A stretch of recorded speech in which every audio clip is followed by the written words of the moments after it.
हा निलिमाताई, आपण सुरू करू शकता. हो, करते ताई. हा. ओम श्री परमात्मने नमः. हॅलो निलिमाताई, हा, आपला चेहरा ना जरा नीट व्यवस्थित कॅमेरा समोर घ्या. रेकॉर्डिंग चालू आहे. बर. आता ठीक आहे का? हा, अँगल चांगला आहे. ठीक आहे. ओम श्री, मी निलिमा गद्रे, 3रा अध्याय म्हणते. ओम श्री परमात्मने नमः. अथ थोडं तृतीय. खाली घेतलं तरी चालेल मोबाईल, फक्त चेहरा कटतोय अजून. ते ह्याच्यात स्टँड वर ठेवलाय. हा, आता व्यवस्थित आहे. आता ठीक आहे. आता ठीक आहे, बस हा अँगल चांगला आहे. बर. परत पहिलेपासून घ्या तुम्ही. हो हो. ओम श्री परमात्मने नमः. अथ तृतीयोऽध्यायः. अर्जुन उवाच जायसी चेत् कर्मणस्ते मता बुद्धिर्जनार्दन तत्किं कर्मणि घोरे मान्नियोजयसि केशव व्यामिश्रेणेव वाक्येन बुद्धिं मोहयसीव मे तदेकं वद निश्चिन्त्य येन श्रेयोऽहमाप्नुयाम्. श्रीभगवानुवाच लोकेऽस्मिन् द्विविधा निष्ठा पुरा प्रोक्ता मया नघ ज्ञानयोगेन साङ्ख्यानां कर्मयोगेन योगिनाम् न कर्मणामनारम्भान् नैष्कर्म्यं पुरुषोऽश्नुते न च सन्न्यस्सनादेव सिद्धिं समधिगच्छति न हि कश्चित् क्षणमपि जातु तिष्ठत्य कर्मकृत् कार्यते यवशः कर्म सर्वः प्रकृतिजैर्गुणैः कर्मेन्द्रियाणि संयम्य य आस्ते मनसा स्मरन् इन्द्रियार्थान् विमूढात्मा मिथ्याचारः स उच्यते. यस्त्विन्द्रियाणि मनसा नियम्यारभतेऽर्जुन कर्मेन्द्रियैः कर्मयोगमसक्तः स विशिष्यते. नियतं कुरु कर्मत्वं कर्म ज्यायो य कर्मणः शरीरयात्रापि च ते न प्रसिद्ध्येद कर्मणः यज्ञार्थात् कर्मणोऽन्यत्र लोकोऽयं कर्मबन्धनः तदर्थं कर्म कौन्तेय मुक्तः सङ्गः समाचर. सह यज्ञः प्रजा सृष्ट्वा पुरोवाच प्रजापतिः अनेन प्रसविष्यध्वमेषवोऽस्त्विष्टकामधुक् देवान् भावयतानेन ते देवा भावयन्तु वः परस्परं भावयन्तः श्रेयः परमवाप्स्यथ. इष्टान् भोगान् हि वो देवा दास्यन्ते यज्ञभाविताः तैर्दत्तान प्रदायैभ्यो यो भुङ्क्तेस्तेन एव सः यज्ञशिष्टाशिनः सन्तो मुच्यन्ते सर्वकिल्बिषैः भुज भुज भुज्यते ते त्वगं पापा ये पचन्त्यात्मकारणात् अन्नाद् भवन्ति भूतानि पर्जन्यात् अन्नसम्भवः यज्ञाद् भवति पर्जन्यो यज्ञः कर्म समुद्भवः कर्म ब्रह्मोद्भवं विद्धि ब्रह्माक्षरसमुद्भवम् तस्मात् सर्वगतं ब्रह्म नित्यं यज्ञे प्रतिष्ठितम्. एवं प्रवर्तिते चक्रन्नानुवर्तयति हयः अघायु इन्द्रियारामो मोघं पार्थ स जीवति यस्त्वात्मरतिरेव स्यादात्मतृप्तश्च मानवः आत्मन्नैव च सन्तुष्टस्तस्य कार्य न विद्यते नैव तस्य कृतेनार्थो नाकृते नेह कश्चन न चास्य सर्वभूतेषु कश्चिदर्थव्यपाश्रयः तस्मादसक्तः सततं कार्यं कर्म समाचर असक्तो ह्याचरन् कर्म परमाप्नोति पुरुषः कर्मण्यैव हि संसिद्धिमास्थिता जनकादयः लोकसङ्ग्रहमेवापि सम्पश्यन् कर्तुमर्हसि यद्यदाचरति श्रेष्ठस्तत्तदेवेतरो जनः स यत्प्रमाणं कुरुते लोकस्तदनुवर्तते। न मे पार्थासि कर्तव्यं त्रिषु लोकेषु किंचन नानावाप्तमवाप्तव्यम् वर्त एव च कर्मणि यदि यदि अहन्न वर्तेय जातु कर्मण्यतन्द्रितः मम वर्त्मानुवर्तन्ते मनुष्याः पार्थ सर्वशः उत्सिदेयुरिमे लोका न कुर्यां कर्म चेदहम् शङ्करस्य च कर्ता स्यामुपहन्यामि मः प्रजाः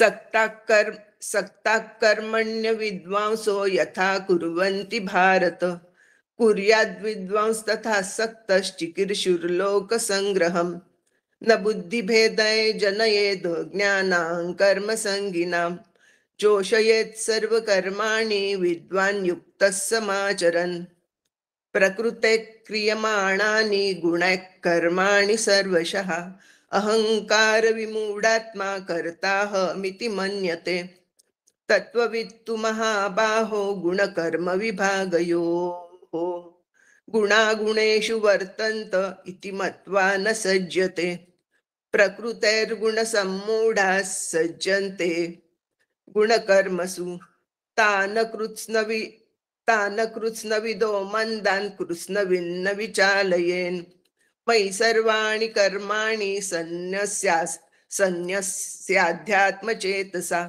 निराशीर्निर्ममो भूत्वा युध्यस्व विगतज्वरः ये मे मतमिदन्नित्यमनुतिष्ठन्ति मानवाः श्रद्धावन्तो न सूयन्तो मुच्यन्ते तेऽपि कर्मभिः ये त्वेतब ये त्वेतदभ्यसूयन्तो नानुतिष्ठन्ति मे मतम् सर्वज्ञानविमूढांस्तान् विद्धि नष्टान् चेतसान् सदृशं चेष्टते स्वस्य प्रकृतेर्ज्ञानवानपि प्रकृतिं यान्ति भूतानि निग्रह किं करिष्यति इन्द्रियस्येन्द्रियस्यार्थे रागद्वेषौ व्यवस्थितौ तयोर्नवशमागच्छेतो यस्य परिपन्थिनौ श्रेयान् स्वधर्मो विगुणः परधर्मात् स्वनुष्ठितात् स्वधर्मे निधनं श्रेयः परधर्मो भयावहः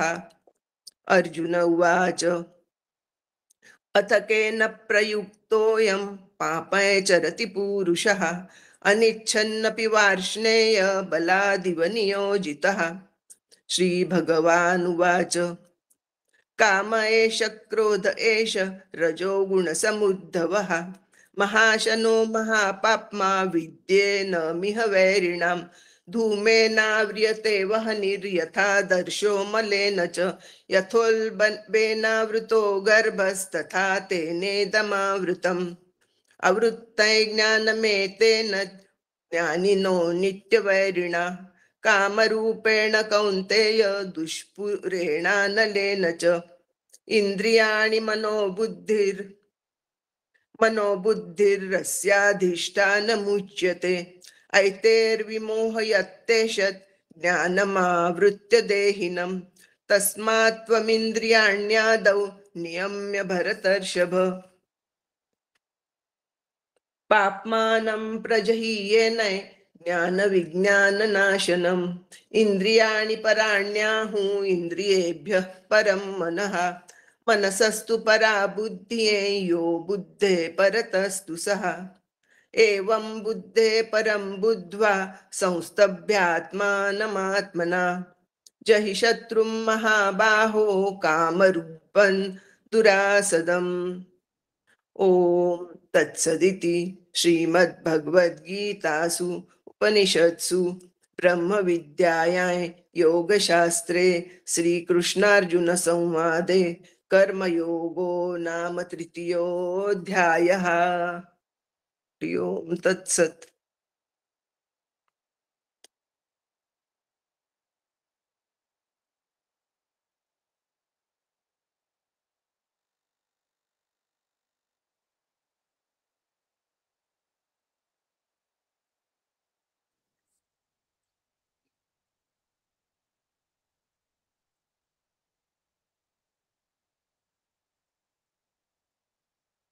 कल्पनाताई पापींवर आपण व्हिडिओ बंद करावा.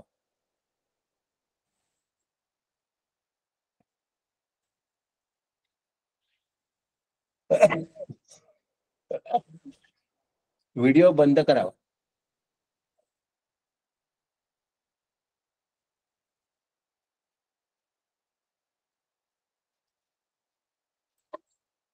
हरे राम राम राम हरे हरे, हरे कृष्ण कृष्ण कृष्ण हरे हरे, हरे राम राम राम हरे हरे, हरे कृष्ण कृष्ण कृष्ण हरे हरे.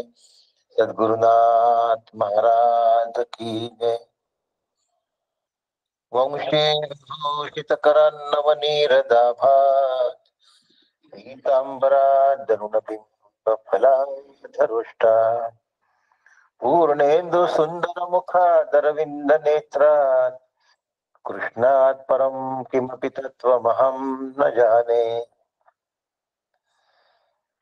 गीता शास्त्रमिदं पुण्यं यः पठेत् प्रयतः पुमान् विष्णोः पदमवाप्नोति भयशोकादिवर्जितम्, भयशोकादिवर्जितः. गीता सुगीता कर्तव्या किमन्यैः शास्त्रविस्तरैः, यस्वयं पद्मनाभस्य मुखपद्माद्विनिसृता.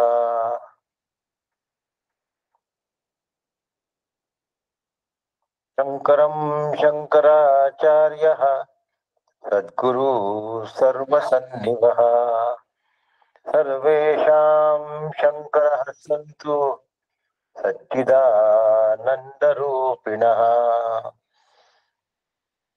सदाशिवसमारम्भां शङ्कराचार्यमध्यमाम् अस्मदाचार्यपर्यन्तां वन्दे गुरुपरम्पराम्, वन्दे गुरुपरम्पराम्, वन्दे गुरुपरम्परा. अभाग्यासी करी भाग्यवंत काका ब्रह्मरूपचे मूर्तिमंत, जीवत्वाची भ्रांत स्वरूपी विराले. आनंदाचे तू तेथे किती प्रमाणांचे जळ, आपणा सकळ करो निठेले. सद्गुरुनाथ महाराज की जय.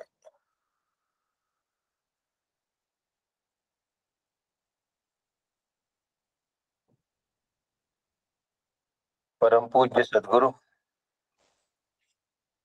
डॉक्टर काका यांच्या चरणावर साष्टांग दंडवत घालतो.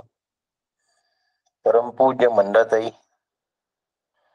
यांच्या चरणी वंदन करतो. आदरणीय नीलाताई तातार यांना नमस्कार करतो. आजच्या पठण करणाऱ्या आदरणीय निलिमाताई गद्रे यांनी सुंदर पठण केलं, त्याबद्दल त्यांना वंदन करतो. आपण सर्व श्रोतृ वृंदांना वंदन करतो. आजच्या विषयाला प्रारंभ करतो. भगवद्गीतेतला 3रा अध्याय आणि 9वा श्लोक. यज्ञार्थात कर्मणोन्यत्र लोकोऽयं कर्म बंधनः, तदर्थं कर्म कौन्तेय मुक्त संगः समाचर.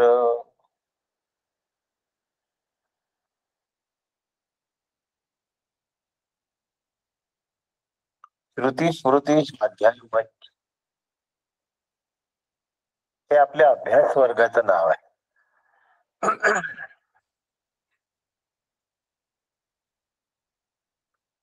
या अभ्यास वर्गाच्या अंतर्गत श्रुती म्हणजे उपनिषद, आणि स्मृती म्हणजे भगवद्गीता, या दोहोंचाही आपण तौलनिक अभ्यास करत असतो. उपनिषदांचा अभ्यास सुरू आहे, 5वं उपनिषद सुरू आहे आणि भगवद्गीता आपली 2-2.5 वर्ष सांगून झालेली आहे. प्रत्येक श्लोक 1-1 तास सांगून आपण त्या श्लोकांचे सगळे बारकावे या ठिकाणी सांगून झालेले आहेत. कोरोना कालामध्ये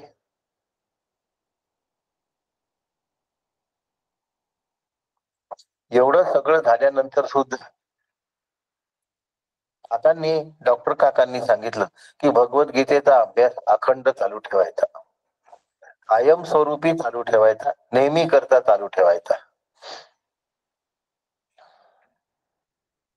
काकांची आज्ञा शिरसाबंद, आणि शिरसाबंद असताना काकांनी असं का सांगितलं असेल हा विचार महत्वाचा आहे.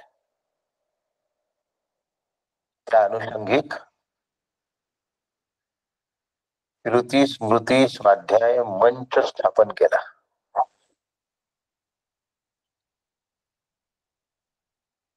आणि मग लक्षात आलं की भगवद्गीतेच्या श्लोकाचा नुसता अर्थ पाहून नाही. पहिल्यांदा भगवद्गीतेचं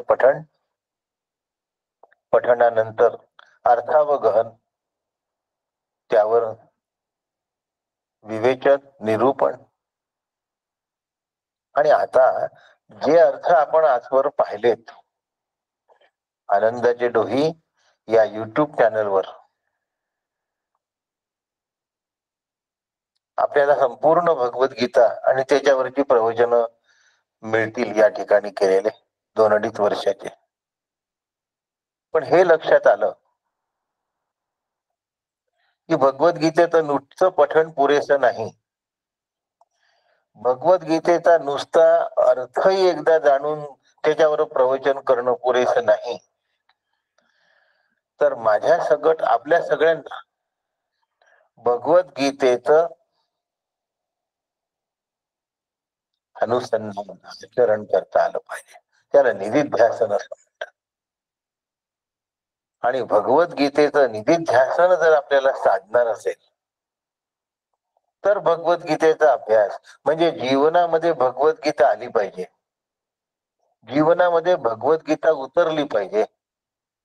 माझी हालचाल भगवंताच्या उपदेशानुरूप झाली पाहिजे, माझं जीवन चालती बोलती भगवद्गीता असली पाहिजे. आणि या दृष्टीने ज्या वेळेला आपण विचार करतो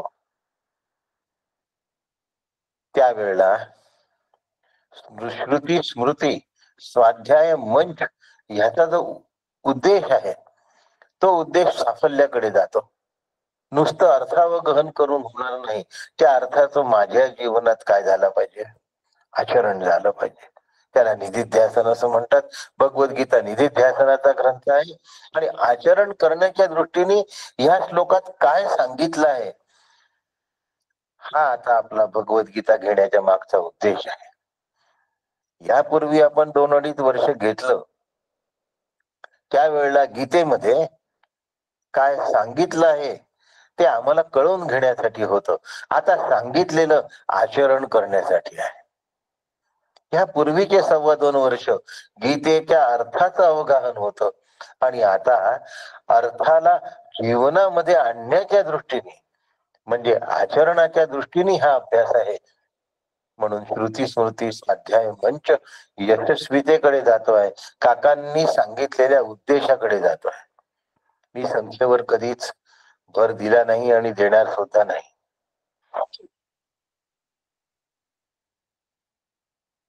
पण ऐकत असणारे आपल्या जीवनात त्याचं आचरण करतात आहे का यावर माझा नेहमी भर असतो. म्हणून ऑफलाईन जे वर्ग असतात, जे मी बाहेरगावी जाऊन घेतो, त्या वर्गामध्ये मागल्या वेळेला मला भेटलेला माणूस यावेळी काय बदल करतो आहे स्वतःमध्ये याच्याकडे माझं लक्ष असतं. त्याला मी म्हणत नसतो, त्यांनी अडचणी विचारल्या तर सांगत असतो, परंतु लक्षात येतो पाहिल्याबरोबर. एक उत्तम गृहिणी असते आणि एक सुगृहिणी असते. उत्तम जी गृहिणी असते ती भात शिजायला टाकल्यानंतर भांड्यामध्ये, कुकरमध्ये नाही, ती भाताचं शीत हातावर दाबून बघते की शिजला की नाही शिजला. पण जी सुगृहिणी असते, जिने कला कौशल्यात निपुण असते स्वयंपाकाच्या, ती गृहिणी भाताच्या भांड्यावर नजर टाकल्यानंतर त्या दाण्यांना येणाऱ्या चमकेवरून सांगते, चमक, की भात शिजलाय. तिची दृष्टी तिला सांगते. तिला बोटावर शीत घेऊन बघावं लागत नाही. तस साधकाच्या आचरणामध्ये उपनिषद, भगवद्गीता, श्रुती, स्मृती, स्वाध्याय, स्व अध्याय, स्वरूपाच्या आकलना करता हे अध्ययन आहे. आणि ते माझ्या जीवनात उतरलं की नाही हे बघण्यासाठी ऑफलाईन अभ्यास वर्ग घेत असतो. ऑनलाईन वर याचा अंदाज नाही येत. ऑनलाईन वाले सुखी असतात की त्यांना माहिती की आपली परीक्षा कोणी घ्यायला येत नाहीये. पण ज्यांचा माझा सारखा सहवास आणि भेटीगाठी होतात त्यांचा अंदाज मी घेत असतो. या श्लोकामध्ये आपल्याला जगायचं कसं आहे ह्या अनुषंगिक आपली मांडणी या ठिकाणी करणार आहे. आणि ही मांडणी आपण आपल्या जीवनामध्ये आणावी, ही घाटणी तयार करावी. त्या अनुषंगिक या श्लोकाचा अर्थ या ठिकाणी बघूया. यज्ञार्थात कर्मणोन्यत्र लोकोयम कर्मबंधनः तदर्थम कर्म कौंतेय मुक्त संग समाचर.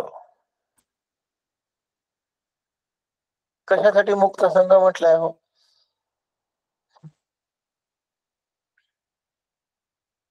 कर्माचा स्वभाव बंधनात टाकणे हाच आहे. कर्म हे बांधतच. मग आम्ही कर्मच करणार नाही. कर्म न करणं हेही बांधतच. नाही कश्चित क्षणमपि जातो तिष्ठत्य कर्मकृत. कर्माशिवाय माणूस एक क्षणही राहू शकत नाही. मग आम्ही तर कर्म करणार नाही. न करणं हे सुद्धा बंधनच आहे.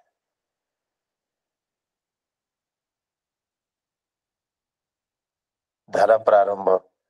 याचा अर्थ बंधन हा कर्माचा स्वभावच आहे. बंधन हा कर्माचा स्वभावच आहे. मला काय करावं लागेल? मला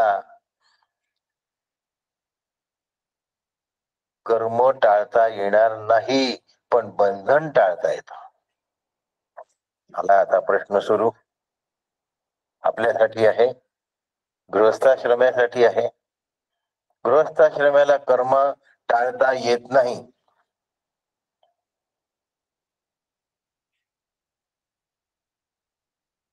कर्म केलं तर केलं म्हणून शिक्षा, आणि न केलं तर न केलं म्हणून शिक्षा. दोन्हीकडून किती फजिती आहे हो. मग याच्यातून सुटायचं कसं? मोठी मोठी मोठी फजिती असते आणि या फजितीला पारावार नसतो. बघा ना, आमच्या नशिबी रांधेवाडा आणि उष्टे काढा काय वादप्रयोग झालेले आहेत. यातून कधी सुटका नसते. ऑफिसच्या माणसाला शनिवार रविवार तरी सुटका असते. दिवसभर ऑफिस केल्यानंतर संध्याकाळी तरी सुटका असते. पण आम्हाला सकाळीही तेच, संध्याकाळीही तेच. आणि एकादशी असली तरीही अन्नाच्या ऐवजी फराळ करणे, पण करण्यातून सुटका नाही. आमच्या नशिबी रांधेवाडा उष्टे काढा. या नैराश्ययुक्त पद्धतीने जर कर्म केलं तर ते कर्म अधिक जखडतं आम्हाला आणि अधिक बंधनात घालतं. आणि भगवंत म्हणतात मुक्त संग समाचार, कर्म करून मुक्त राहा. मग आता हे कसं राहायचं, हेच तर कौशल्य आहे. आमचं काय होतं, जे मंडळी आम्हाला आवडतात त्यांच्यासाठी काम करायला आम्हाला श्रम होत नाहीत. कारण जे आवडतात ते आम्हाला अनुकूल असतात, जे आम्हाला अनुकूल असतात त्यांच्यावर आमचं प्रेम असतं. जे आम्हाला आवडतात त्यांच्यावर आमचं प्रेम असतं. मग त्या लोकांसाठी झटताना आम्हाला त्रास नाही होत. आणि जे आम्हाला आवडत नाहीत त्यांच्याकडनं आम्हाला प्रतिकूलता असते, त्यांच्यासाठी काम करताना आम्हाला कष्ट होतात.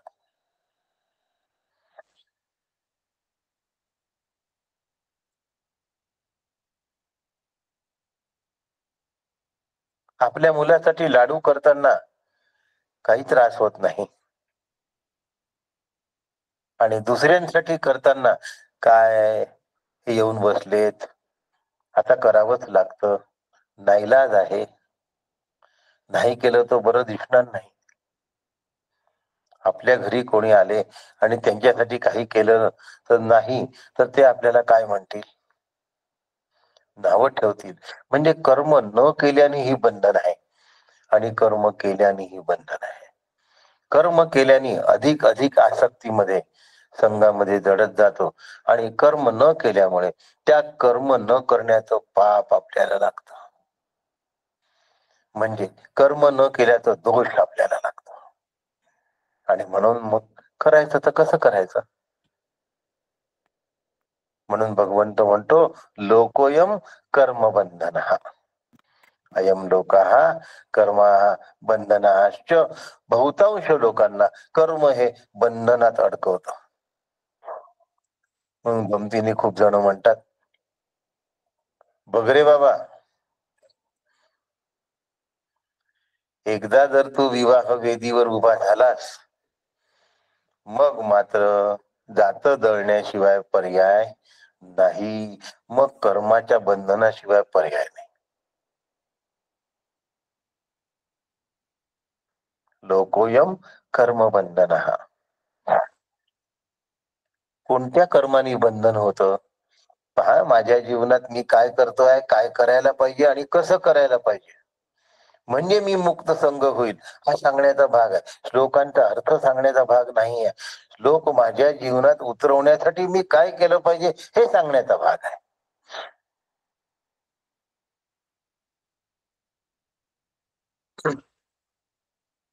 माऊली म्हणते, स्वधर्म जो बापा तोची नित्य यज्ञ जाण पा. जो माझा स्वधर्म आहे तोच माझा नित्याचा यज्ञ आहे. यज्ञामध्ये काय असतं, आहुती असते. आणि आहुती अग्नीला दिल्यानंतर तिचा स्वाहाकार म्हणतात. अग्नी त्या आहुतीचं काय करतो, सेवन करतो. आता अग्नीने ती आहुती घेतली की त्याचा लाग मला लागत नाही. आता अग्नीकडे गेलं सगळं. तसा माझा जो नित्य यज्ञ आहे तो मला स्वाहाकार केला पाहिजे. म्हणजे कर्म करत असताना त्यातील मीपणा आणि फलाची आसक्ती या दोनची आहुती दिली पाहिजे. कर्म तर केलंच पाहिजे. मुलाला लहानाचं मोठं केलं,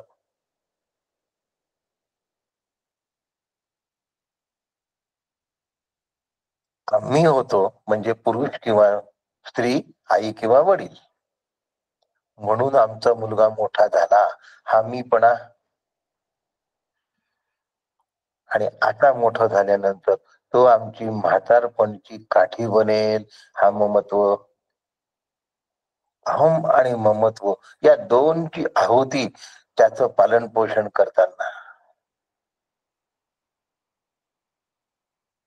जर मला देता आली तर पुढे त्याच्या हालचालीतून मला दुःख होत नाही. तोची नित्य यज्ञ जाण पा, म्हणून वर्तता येत पापा संचार नाही. आता हे कर्म मला बांधत नाही, हे कर्म मला जखडत नाही आणि मी मुक्त संग होतो.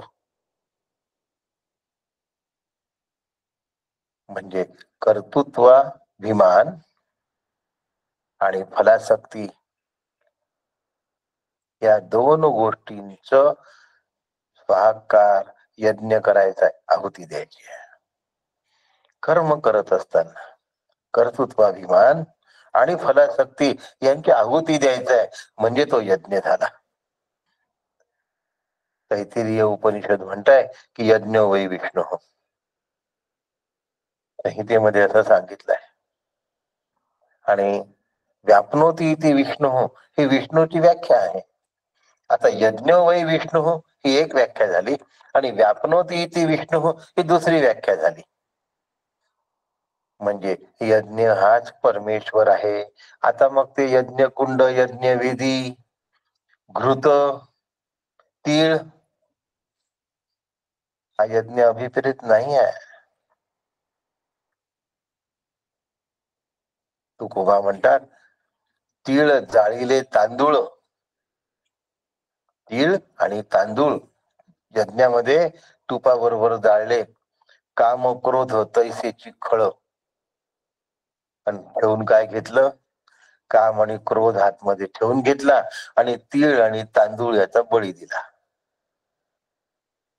यज्ञामध्ये बली देण्याची पद्धत आहे, पण बली कशाचा द्यायचा आहे? काम क्रोधाचा बली द्यायचा आहे, अहम ममत्वाचा बली द्यायचा आहे, तेव्हा तो यज्ञ होईल. तीळ तांदूळाला ते त्याचं द्योतक आहे. काम क्रोध अर्पण करण्याचं ते द्योतक आहे.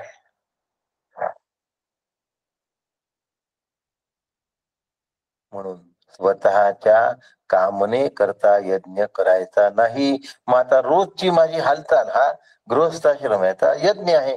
आता यज्ञ, कर्तव्य आणि धर्म तीनही समानार्थी शब्द या ठिकाणी वापरले. मातृ पितृ यज्ञ, आई वडिलांकरता, आई वडिलांकरता, त्यांच्या सांभाळण्याकरता, त्यांच्या सुखाकरता मुलांनी आणि सुनेनी, मुलीनी आणि जावयानी झटलं पाहिजे. यज्ञ झाला. हा यज्ञ परवडतो का हो? हे घ्या, पैसे जवळ ठेवा, आमच्या मागे समजलं सगळ्यांना.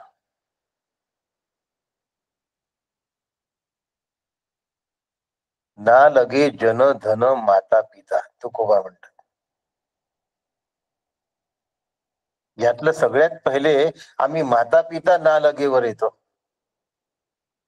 जन धन नंतर.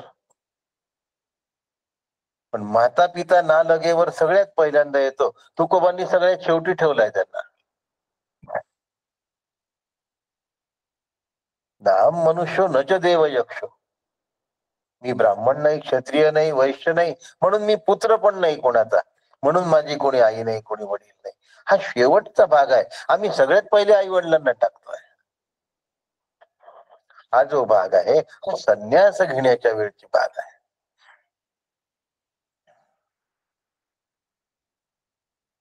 म्हणून यज्ञ शब्दाचा अर्थ परमेश्वर असा होतो, यज्ञ शब्दाचा अर्थ कर्तव्य असा होतो, यज्ञ शब्दाचा अर्थ धर्म असा सुद्धा होतो.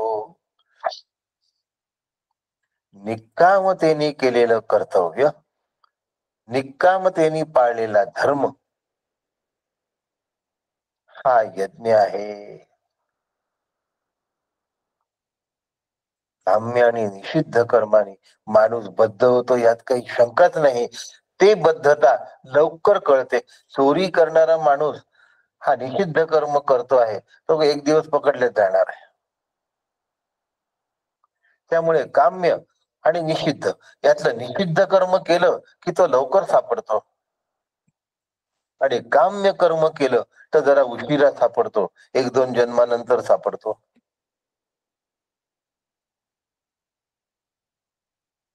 म्हणून निषिद्ध कर्म करू नये. अभक्षभक्षण अपेयपान करू नये.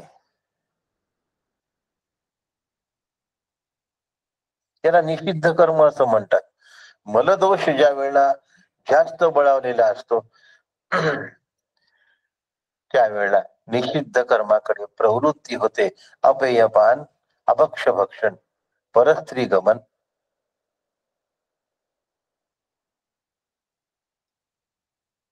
जीवत जुवा या दिशेकडे वाटचाल करणे, शिकार करणे, समोरच्याला पूर्णतः नष्ट करणे, हे सगळे निषिद्ध कर्माचे परिणाम आहेत. यांनी बंधन आल्याशिवाय राहतच नाही. म्हणून अन्यत्र लोकोयम कर्म बंधन, यज्ञाच्या व्यतिरिक्त केल्या गेलेले सगळे कर्म हे बंधनामध्ये घालतात. मग आता यज्ञ केला म्हणजे काय करायचं? आता कर्माशिवाय माणूस राहू शकत नाही. नाही कशी क्षणमपी. आपण मागच्या श्लोकांमध्ये पाहिलेलं आहे आणि म्हणून आज्ञा पण दिलेली आहे की नियतम कुरु कर्मस्व.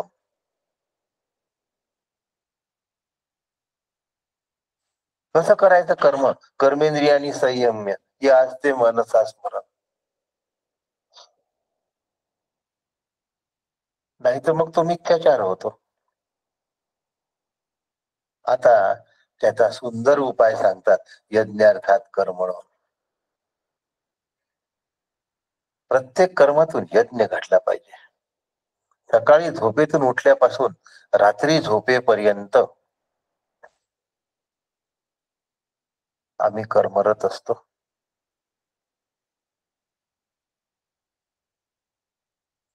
कर्माला सोडून कोणी राहू शकत नाही, लक्षात ठेवा.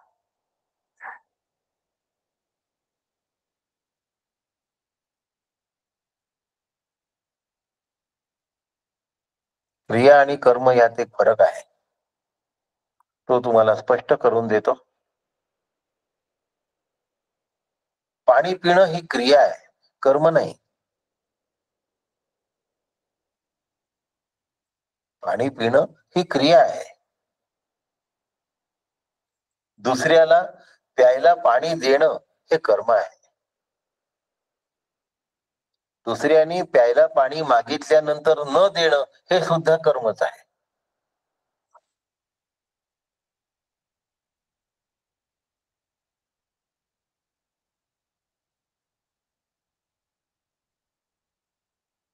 श्वास घेणं ही क्रिया आहे. श्वास घ्यायला अडचण निर्माण होते आहे म्हणून त्याच्या नाकात ऑक्सिजनच्या नळ्या लावून देणं हे कर्म आहे. आणि सिनेमात कधी कधी दाखवतात की अशा नळ्या लावलेल्या माणसाकडे विलन येतो आणि तो ती नळी त्याच्या नाकातनं काढून टाकतो आणि तो माणूस संपतो. कर्म आहे. एकाला सत्कर्म म्हणतात, एकाला दुष्कर्म म्हणतात. सत्कर्मानी पुण्य मिळतं, स्वर्ग प्राप्तीनंतर पुन्हा जन्म. दुष्कर्माने पापाचं फळ मिळतं, त्यानंतर पुन्हा नीच योनीमध्ये, हलक्या योनीमध्ये जन्म. म्हणून कामनेने प्रेरित होऊन असलेली जी क्रिया त्याला कर्म म्हणतात. कामनेशिवाय असलेली जी हालचाल त्याला क्रिया असं म्हणतात. म्हणून पाणी पिणं, श्वास घेणं या क्रिया आहेत.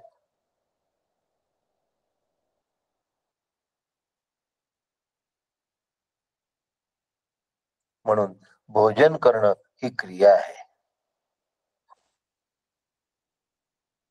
पण मला बटाटे वडाच पाहिजे, मला रबडीच पाहिजे, तीच मला करून पाहिजे, नाहीतर मी जेवणार नाही, उपाशी राहील. आता ह्या वस्तू खाणं हे कर्म झालं. क्रियेमध्ये अट्टहास नसतो आणि क्रियेमध्ये कर्तृत्व भावना नसते. कर्मामध्ये कर्तृत्व भावनेसह अट्टहास असतो. म्हणून कर्मामध्ये फलासक्ती आहे आणि क्रियेमध्ये फलासक्ती नाही. म्हणून जन्मभर पाणी पिलं तरी त्याचा दोष लागत नाही, त्याचं पुण्यही लागत नाही, त्याचं पापही लागत नाही.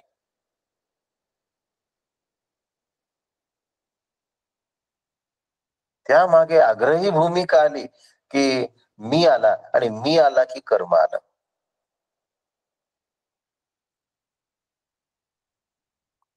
आपण सकाळी उठल्यापासून रात्री झोपेपर्यंत कर्म करत राहतो. यज्ञार्थात कर्मणोन्यत्र. आता हे यज्ञ म्हणून मला करता आलं पाहिजे. कर्मावर माझं नियंत्रण नाही. सकाळी उठल्यापासून रात्री झोपेपर्यंत मला कर्म करावंच लागतं. कारण भगवंतानी ज्या वेळेला या जगताची निर्मिती केली, विश्वकर्त्या परमेश्वराने जेव्हा विश्व निर्माण केलं, तेव्हा कर्म करावं की न करावं हे मनुष्यावर ठेवलेलं नाही. म्हणून सर्व जीवांची उन्नती व्हावी म्हणून कर्म हे साधन दिलेलं आहे. आणि ईश्वराने निर्माण केलेल्या जगतामध्ये कोणी कर्म टाळूही शकत नाही आणि कोणी कर्म थांबवू शकत नाही. म्हणून कर्म हे अटळ आहे, हा विश्वाचा नियम आहे. म्हणून नाही कश्चित् क्षणमपि जातो तिष्ठत्य कर्म. म्हणून कर्म प्रत्येकाला करावं लागतं. पण करत असलेलं कर्म कशा प्रकारे करावं याचं स्वातंत्र्य मनुष्याला आहे, प्राण्यांना नाही.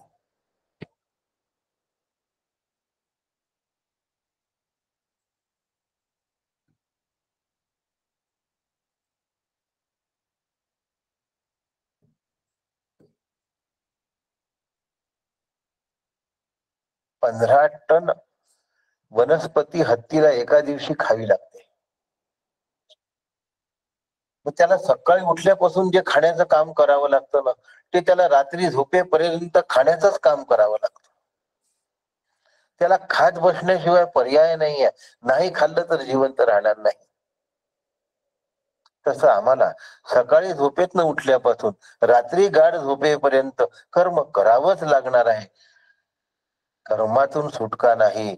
मग कर्म जर करावं लागत आहे तर मग त्यात उद्विग्नता, त्यात वैफल्य, त्यात नैराश्य, त्यात दुःख असता कामा नये. आणि या पद्धतीने जर ते केलं यज्ञ पद्धतीने तर ते राहत नाही. नैराश्य येत नाही, उद्विग्नता येत नाही, वैफल्य येत नाही. याला यज्ञ असं म्हणतात. याला विष्णू असं म्हणतात. व्यापनोती ते विष्णू, सर्वांमध्ये तो व्याप्त असतो. जडाजडी अंशी रहाटसे किरीटी. म्हणून स्वधर्मानुष्ठान ते अखंड यज्ञ याजन माऊली म्हणते. वर्णाश्रम धर्मानुसार ज्या कर्माचं आम्ही अनुष्ठान करतो ते कर्म आत्मकल्याणासाठी करतो आहे याची जर जाणीव असेल तर स्वधर्मानुष्ठान हा यज्ञ झाला. मग सकाळी उठल्यापासून रात्रीपर्यंत यज्ञच झाला. यद यद कर्म करोषि तद्दखिलम शंभो तवाराधनम. मत कर्म कृन मत परमो.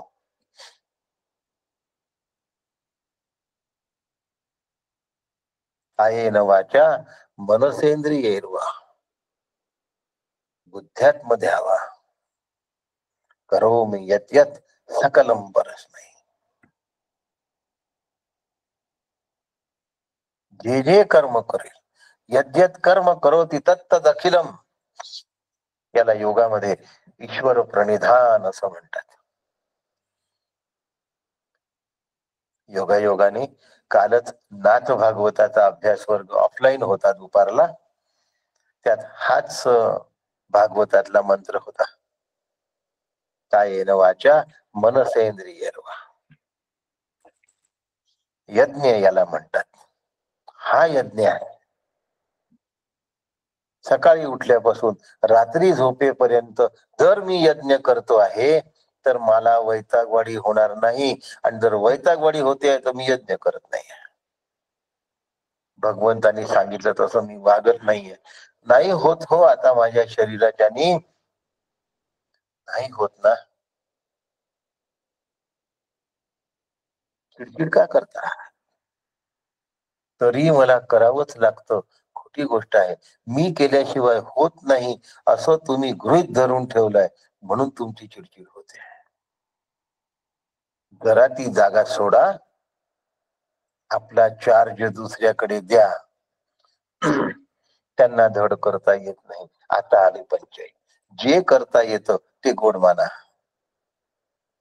एकासारखा स्वयंपाक दुसऱ्याला करता येणे कधीच शक्य नाही.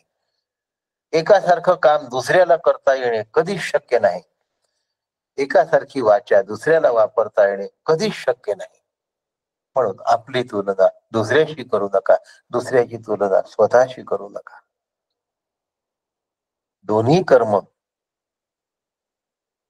हे यज्ञामध्ये अर्पण करायचे आहेत आणि अग्नी ती स्वीकारतो आहे आहुती. मग जर अग्नी ती आहुती स्वीकारतोय तर मला नावं ठेवण्याचा प्रश्नच उद्भवत नाही.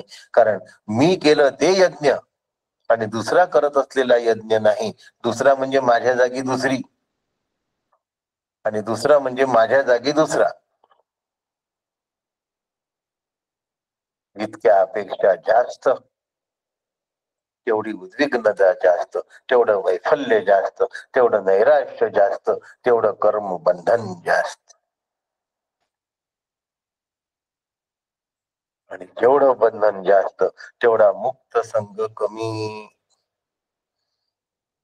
आणि भगवंत तर म्हणतो कर्म हा योग आहे. केव्हा योग आहे? मुक्त संघ समाचरण. आचरण्यामध्ये संघ मुक्त असला पाहिजे तर जमलं काम. मग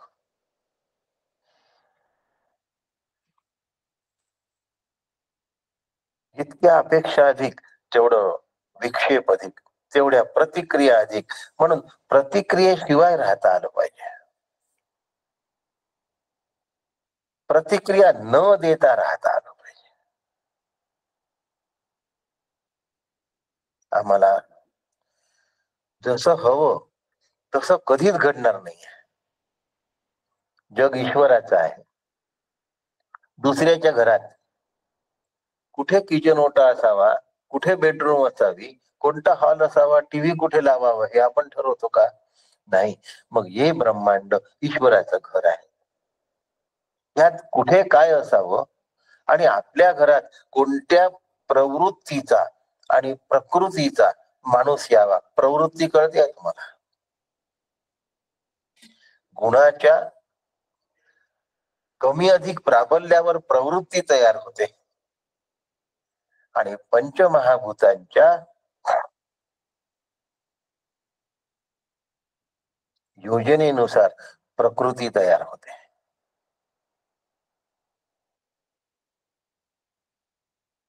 गुणागुणेषु वर्तन्त इति मत्वा न सिद्ध्यते.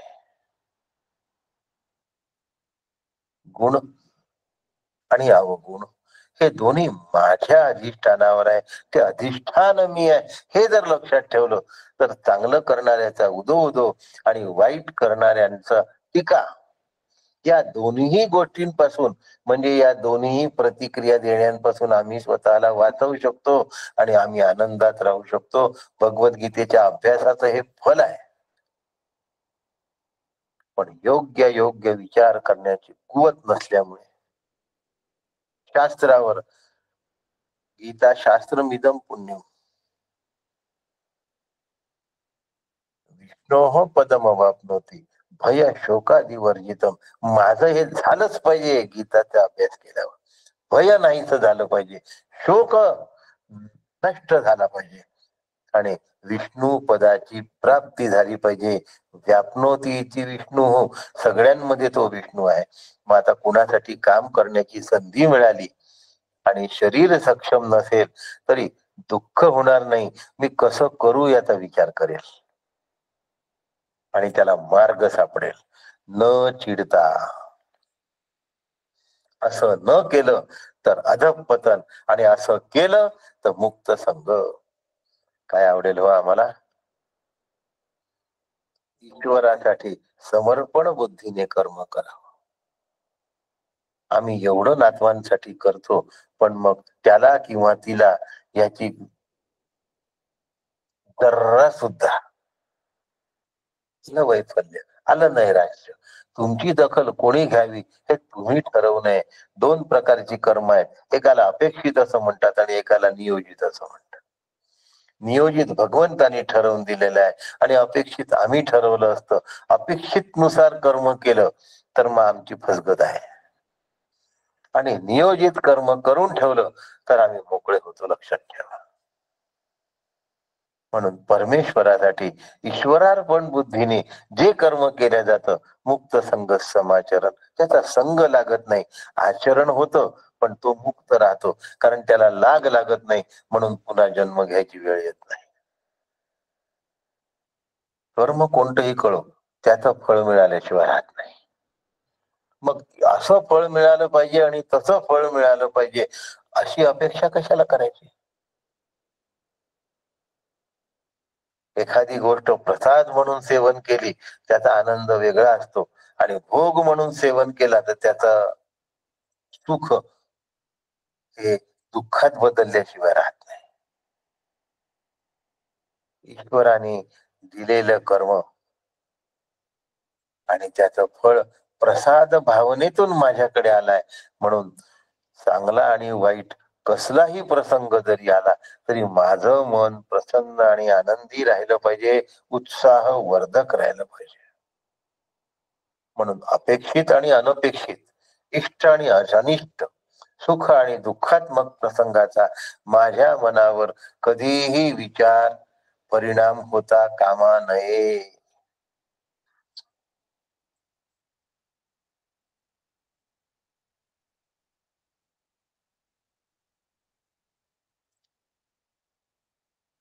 श्री कृपाचे अध्यक्ष आदरणीय मोहनराव वैद्य यांचा फोन आला होता मला. वडिलांनी जे उदाहरण सोहळ्याचं दिलं होतं ते त्यांना अतिशय आवडलं. त्यांच्याशी माझं अजूनही बोलणं व्हायचंय. त्या उदाहरणाला पुढे कंटिन्यू करतो की वडिलांनी मला सांगितलं होतं की सोहळं नेसून संध्या करायची. सोहळं का करायचं, नेसायचं? त्यावेळी हर्ष किंवा दुःख दोन्ही होता कामा नये. त्याच्या पुढचं आज तुम्हाला सांगतो. म्हणाले, किती दिवस सोहळं नेसलं पाहिजे? पहिले 15 मिनिटं अंतःकरणाची अशी स्थिती आली पाहिजे. मग अर्धा तास सुख आणि दुःखाच्या हेलकाव्यापासून आम्ही दूर राहिलो पाहिजे. आणि मग 1 तास सोहळं नेसून राहायचं, आपलं पूजा अर्चना करायची. त्यावेळेला आपलं अंतःकरण समाहित असलं पाहिजे. अंतःकरणात उचल होता कामा नये. आणि अशी तासभराची प्रॅक्टिस पक्की झाली की उर्वरित 23 तासात मला हे जमतंय का, जे तासभरात जमलं हे ज्या दिवशी उर्वरित 23 तासात जमेल त्या दिवशी सोहळं नेसणं सार्थकी लागलं. मग तुम्ही सोहळ्यात असा की ओवळ्यात असा, साधे वस्त्र परिधान करून राहिले तरी सोहळ्याने आपलं काम केलेलं आहे. उर्वरित 23 तासात त्या व्यतिरिक्त हर्ष आणि शोकाने माझं अंतःकरण ढवळता कामा नये, यासाठी सोहळं नेसणं आहे.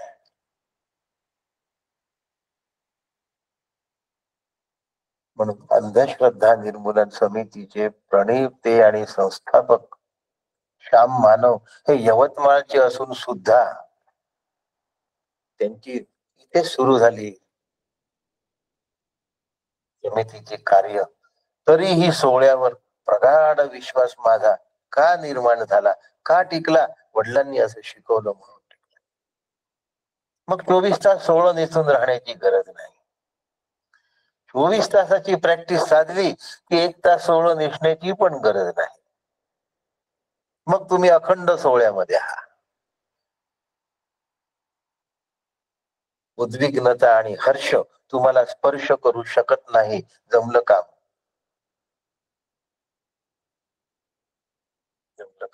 हेच तर प्रोटेक्शन हवं आहे. यज्ञार्थात कर्मणोन्यत्र. म्हणून मी काम केलं केलेल्या कामाला कोणीतरी चांगलं म्हणणार आहे आणि कोणीतरी वाईट म्हणणारच आहे. माणसाला भय असतं, आपल्याला कोणी नावं ठेवायला नको, आपल्याला कोणी काही म्हणायला नको, आपल्याकडे कोणी बोट दाखवायला नको. असं कधीच होणार नाही. जीवनामध्ये असं कधीच होणार नाही. मग कोण नावं ठेवतील आपल्याला? आपलेच नावं ठेवतील. पण आपल्याला भगवंतानी जर शाबासकी दिली असेल तर कोणाच्या नावं ठेवण्याने मला काही फरक पडत नाही, कोणाच्या तारीफ करण्याने मला काही फरक पडायला नको. नाही तर नावं ठेवल्याने फरक पडतो, तारीफ करण्याने फरक पडत नाही, असं होत नसतं कधी. ज्याला नावं ठेवण्याने वाईट वाटतं त्याला स्तुती केल्याने वर वर हवेत गेल्यासारखं वाटतं, मोरपीस फिरल्यासारखं वाटतच. ज्याला दुःख होतं त्याला हर्ष हा होतोच. कधी विसरू नका. आणि इष्ट आणि अनिष्ट हे प्रकारच माझ्या अंतःकरणातून ज्या दिवशी निघून जातील त्या दिवशी केलेलं कर्म हे यज्ञ आहे. माझ्या हातून यज्ञ घडला, लक्षात ठेवा. असा यज्ञ माझ्या हातून घडला पाहिजे.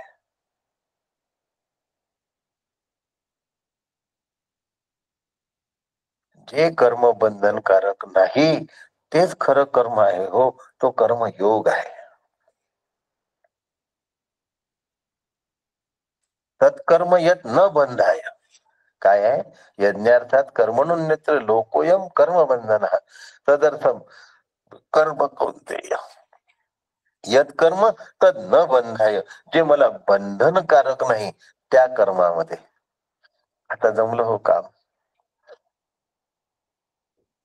वाघ सिंहाच्या पिंजऱ्यामध्ये राहतोय पण वाघ सिंहाची भीती वाटत नाही. आता जमलं. कर्मामध्ये राहायचंच आहे पण कर्म मला बांधतील अशी जरा सुद्धा भीती वाटत नाही. कारण आतमध्ये उद्विग्नता नाही, नैराश्यता नाही, दुःख नाही, संताप नाही, तिळपापड नाही. काय मजा आहे हो अशा जीवनामध्ये. कल्पना करा काय भगवंतांनी आपल्याला उपदेश केलेला आहे. असं जगून तर बघा एकदा.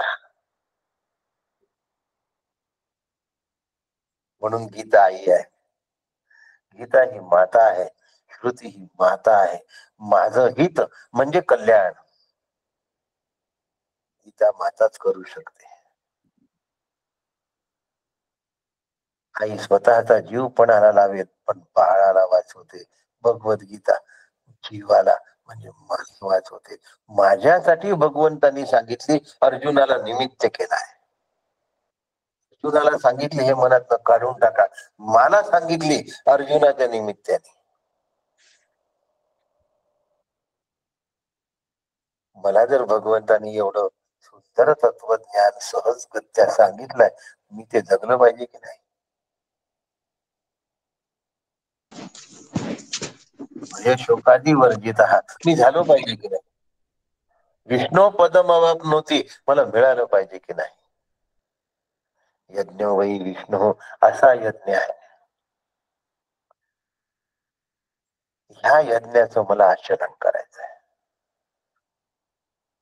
ते मला करून घेता आलं पाहिजे. आणि म्हणून माऊली म्हणते, हा निज धर्म जै सांडे ज्यांनी मोडला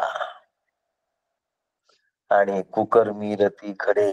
नॅचरली मोडला तर कुकर्म आलंच. त्याची बंध पडे सांसारिक.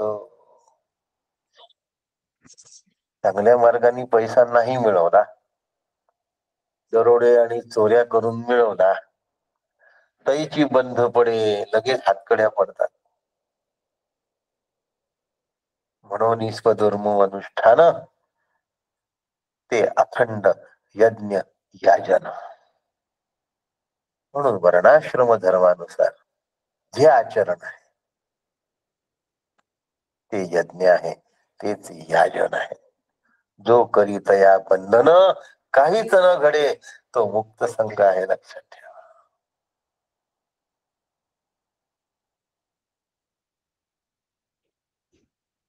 मस्त मुक्त राहून जगून बघा.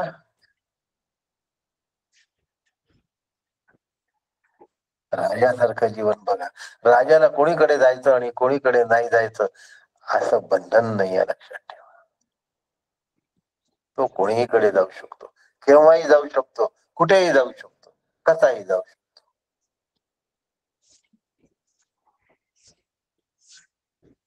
मी केलेली प्रत्येक हालचाल जर भगवंतार्पण असेल, जर यज्ञ होत असेल,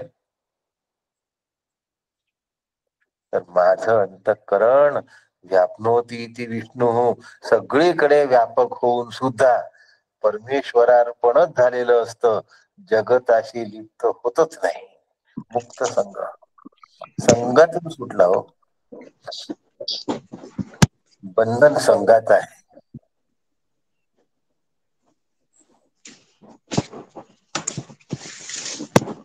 मंदिरापर्यंत जेव्हा मी जातोय,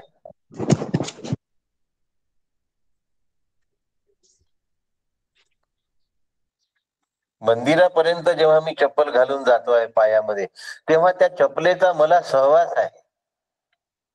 पण मंदिरापाशी गेल्यानंतर मी चप्पल काढून आत जातो आहे, तर माझी चप्पल नीट राहील की नाही हा विचार चपलेचा संघ आहे.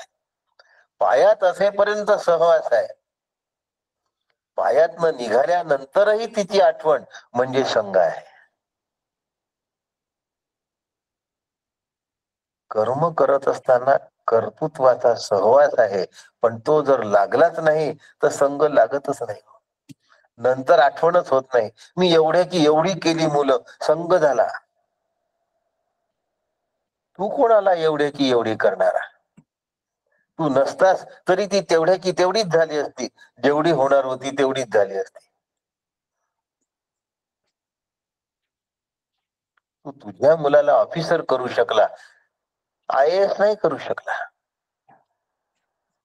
कारण ती ऑफिसरच होणार होती, IAS नव्हती होणार. मी केली, यांनी सगळी गडबड झाली. संघ, मुक्त संघ समाचरण, असं कर्म न बंधाय, यातून ईश्वर प्रणिधान होतं. कर्म सगळे केले जातात, पण त्या कर्माच्या हातकड्या लागत नाही, बंधन लागत नाही. ते कर्म मला जखडत नाही आणि मी कर्म करूनही कर्तृत्वातीत होतो. कर्म करूनही मी कर्तृत्वातीत होतो. असं मला करता आलं पाहिजे, असं मला मुक्त संघ राहता आलं पाहिजे. तदर्थम कर्म कौंतेय.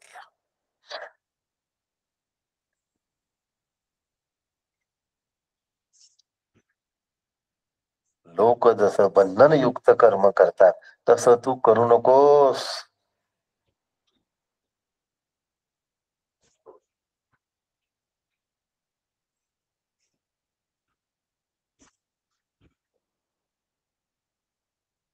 कुंतीमध्ये एक खूप मोठा गुण होता, तुम्हाला ठाऊक आहे की नाही माहिती नाही. ती करायची सुंदर विचारपूर्वक कर्म करायची, पण मोठेपणा नेहमी दुसऱ्याकडे सोपवून द्यायची. हे सुंदर संस्कार करायची आणि नाव गांधारीचं घ्यायची. इतकं छान लोकांना मार्ग दाखवायची, पण राज्यकर्त्यामुळे हे होत आहे असं सांगायची आणि धृतराष्ट्राला मोठेपण द्यायची.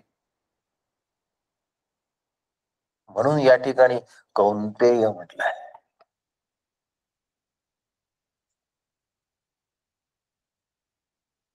स्वतःच्या पोटच्या मुलांपेक्षा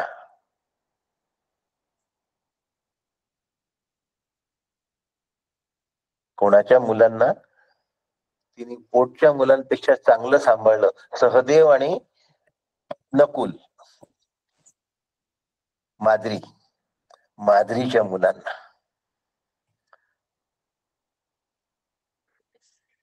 युधिष्ठिर, भीम आणि अर्जुन यांच्याहूनही अधिक लाडाने नकुल आणि सहदेवाला सांभाळलं. आणि सांभाळत असताना मी माझं कर्तव्य करते आहे या भावनेतून शेवटपर्यंत राहिले. स्वतःकडे त्याचा लाग लावला नाही म्हणून तदर्थम कर्म कौंतेय, या ठिकाणी कौंतेय असा उल्लेख केलाय भगवंतांनी अर्जुनाचा. हे याच्यासाठी की श्रेय नाही घेतलं, कर्तृत्व नाही घेतलं, फलासक्ती नाही ठेवली, म्हणून इथे कौंतेयच म्हटलंय. दुसरं कुठलं नाव अर्जुनाला या ठिकाणी दिलं नाहीये भगवंताने.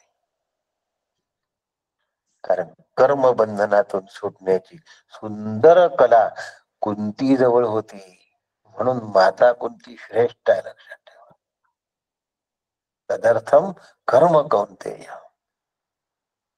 मुक्त संग समाचरण.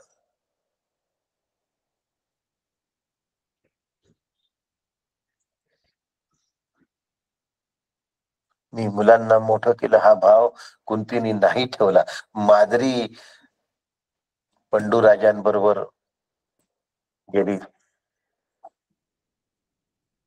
आणि कुंतीने मुलांना तसंच सांभाळलं, पण मोठेपणा स्वतःकडे कधीच ओढवून नाही घेतला. इतकंच नव्हे तर गांधारीला सांभाळून घेत असे.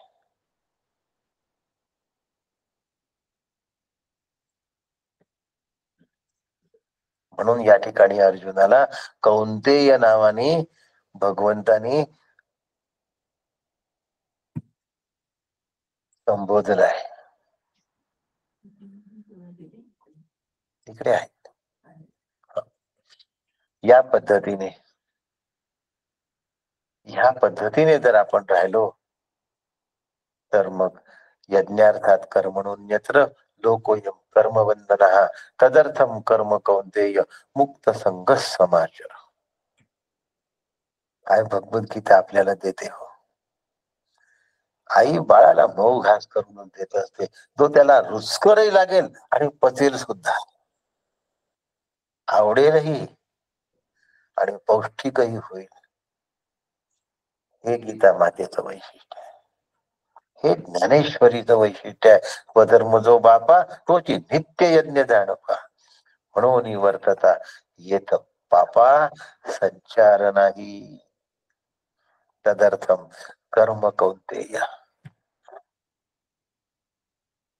हे कुंती पुत्रा, मुक्त संग समाचरण, तू मुक्त संग राहा असा आचरण असू दे. म्हणून संतांना महाराज म्हणतात. राजांना जसं सगळीकडे मुक्त संचार करता येतो, हे राजांचे राजे महाराजे आहेत, म्हणून संत महाराज आहेत. ते मुक्त संघ असतात, सगळं करतात, कधी कामात आळस करत नाही. 10 माणसांचे काम करतात, एवढे कष्ट घेतात, आणि इतकं सगळं केल्यानंतर मुक्त संघ असतात. मी काही केलं असं कधी आतमध्ये त्यांच्या लकीर सुद्धा नसते. कर्तृत्वाभिमान आणि फलासक्ती त्यांना स्पर्श सुद्धा करत नाही, कारण त्यांना काहीच नसतं, लपून असतं सगळं. म्हणून माझ्या सद्गुरूंच्या अंगणात रिद्धी सिद्धी चारी अंगणे झाडते. त्या चारही रिद्धी सिद्धी काकांच्या अंगणामध्ये झाडलोट करतात, त्यांना घरामध्ये प्रवेश देत नाही, कारण मुक्त संघ आहेत, त्यांना नकोच आहे रिद्धी सिद्धी पासून काही.